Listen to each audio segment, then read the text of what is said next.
Hey everyone, it's me, Eric Kimball, back here with another video, and today I'm going to show and tell you about the best tool for cutting rock wool insulation. And that tool is not necessarily the serrated rock wool knife that they sell, but instead it is a electric carving knife like this.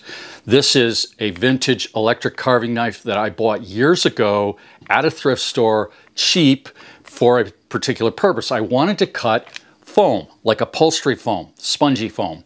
And I had heard that an electric carving knife would do that, and it does do that really well. If you want to cut foam, here's your tool. But it also works on rock wool. I was very pleased to find that out. And it not only cuts it, it will carve it. And I'm going to show you what I mean and explain why you might want to do that. Let me just say, first of all, that this is the addition on my house. I'm into my 6th year of work on this, and I'm almost to the point of getting my electrical inspection. So what I have done is insulate my walls with the rock wool, leaving areas where there are wires and boxes, leaving that exposed for the electrical inspector. And as soon as he says, okay, looks good, I am going to put the pieces, the missing pieces, into the wall. And they're all pre-cut. I'll show them to you. They're over there on a big pile of drywall, and they're numbered. That's what the numbers are all about. And then we're going to drywall this room and make some progress, big progress. After 5+ years, it's starting to come together. But that's all beside the point.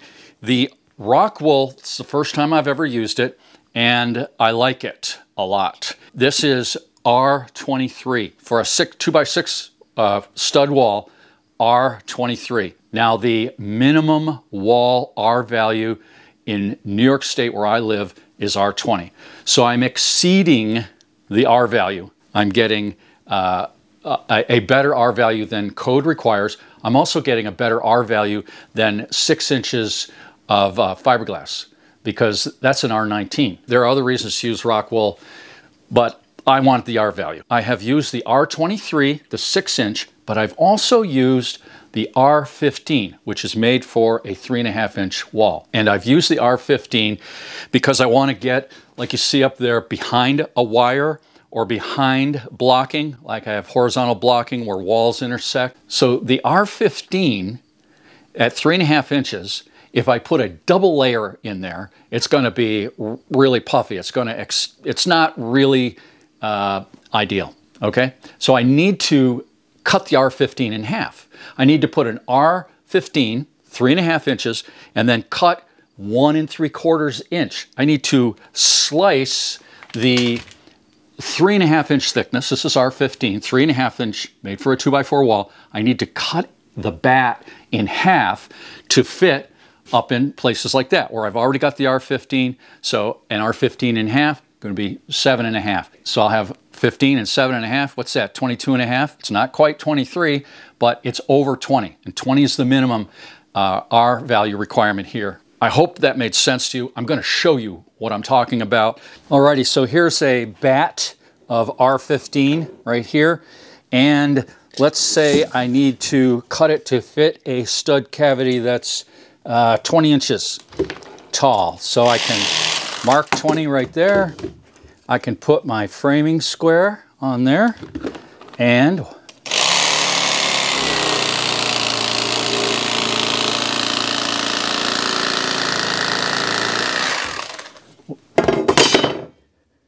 whoops, sometimes you got to do it twice. Got a little bit there, but look at that. Beautiful, beautiful, beautiful. Okay, let's figure that our stud cavity is 12 inches wide, and we want this to fit snug, so we'll go 12.5 or 12 3/4. I like to go 12.5, half inch more. Right there, right there. Get the board on there.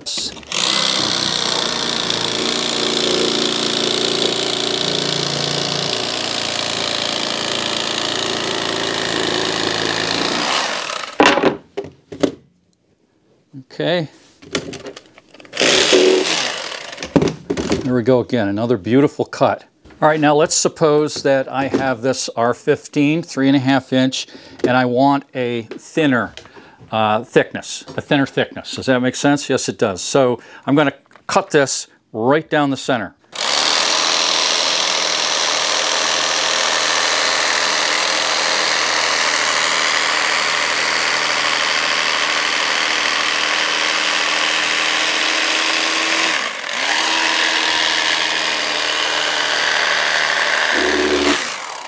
And we'll flip it over and we'll cut on this side.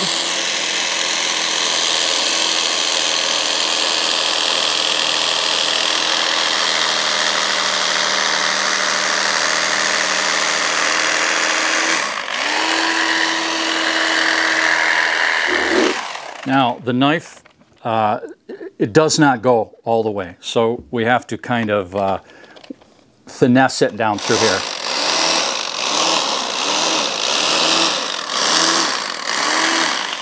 All right, and there we go, 2 halves.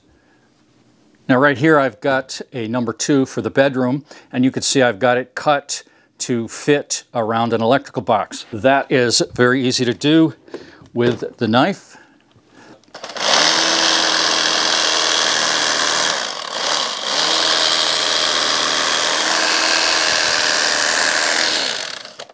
Just like that. Of course, you'd want to measure it and make sure you get a nice snug fit. You can also plunge cut around a receptacle.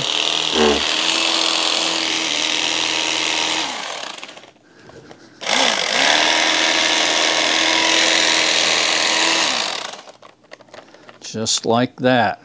And the last kind of cut that you may want to make is on the back side. Let's say this is the inside of your house, and on the back side here, you might have an angle bracing let into the studs or horizontal blocking. I have some of that. So I needed to cut a little pocket around that. And you can do that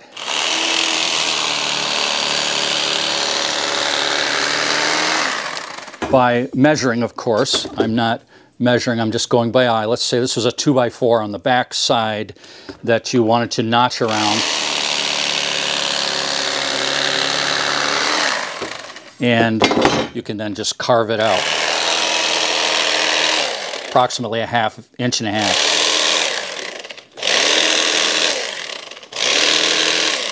Okay, there you go.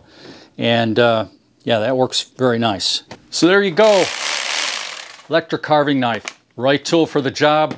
This is an overall view of the room. You can see my half R15 ripped pieces, we'll call them, ready to go in after I get my electrical inspection, and the drywall underneath. And take note of my ceiling is all finished and painted. That was a good job done. Thanks for watching, everybody. I'll see you in the next one.